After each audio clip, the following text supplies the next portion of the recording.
کچھ ان سب سیاسی پارٹیوں کے ساتھ ہونے والا ہے، یہ ہکا بکا رہ جائیں گے اور اپنے ہی زخم چاٹتے رہ جائیں گے۔ سینئر صحافی ہارون رشید نے بڑا دعویٰ کر دیا۔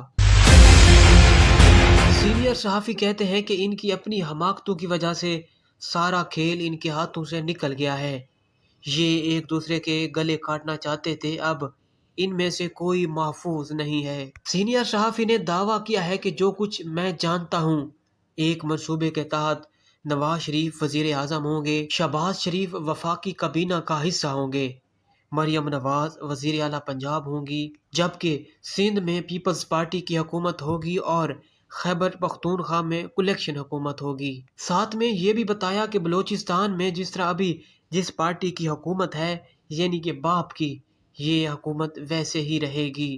سب پارٹیاں ایسی صورتحال سے دوچار ہیں کہ ان میں سے ایک دو کی 70 سے زائد سیٹیں نہیں ہوں گی، جبکہ باقی پارٹیوں کی 30-40 تک سیٹیں ہوں گی۔ آصف علی زرداری صاحب نے اعلان کیا تھا کہ بلوچستان اور سرائکی بیلٹ میں خریداری کر کے لوگوں کو اپنی پارٹی میں لیں گے اور پھر نون لیگ سے تھوڑی سی زیادہ سیٹیں لے کر بلاول کو وزیر اعظم بنوائیں گے۔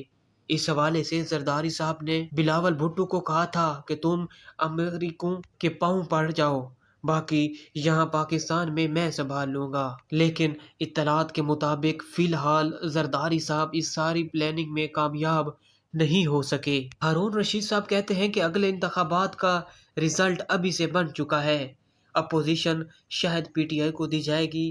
میرے خیال کے مطابق عمران خان کو 1 دن کی سزا دے کر نااہل کر دیا جائے گا، جس کے بعد کھیل ان سب کے ہاتھوں سے نکل جائے گا۔ سینئر صحافی کہتے ہیں کہ کچھ نجومی کہتے ہیں کہ اگلے انتخابات میں عمران خان صاحب نظر نہیں آئیں گے، لیکن کچھ کا دعویٰ ہے کہ اگلے انتخابات میں عمران خان چھا جائیں گے۔ اب زمین پر تو پلاننگ کرنے والوں نے یہ پلان تیار کیا ہوا ہے، دیکھتے ہیں کہ اوپر والے نے کیا پلان تیار کیا ہوا ہے۔ زمین پر ان کی پلاننگ ہے اور 2023 کے انتخابات کے بعد اوپر والے کی کیا پلاننگ ہے وہ پتہ چلے گا۔